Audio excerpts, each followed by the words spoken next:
Natyra në art, rasti i Qipros ka qenë ekspozita e çelur mbrëm në mjediset e Muzeut Kombëtar të Artit Mesjetar në Korçë, nëpërmjet formave dhe trajtimeve të ndryshme, si mozaikët, afresket, ikonat. Kjo ekspozit tregon mbi vitalitetin e artit bizantin, duke e pasqyruar edhe rrjedhën historike të Qipros prej periudhës romake të vonë, vitet e para të kristianizmit, periudhën e mesme bizantine, si dhe sundimin latin të ishullit nga shekulli 12 deri në vitin 1571. Ekspozita na jep këndvështrime të ndryshme mbi natyrën dhe krijimet artistike në artin bizantin të Qipros. Bashkëpunimi përfshin shumë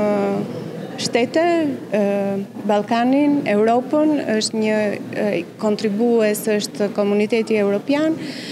dhe kemi fatin që të prezantojmë në muzeun ton një studim mjaft interesant i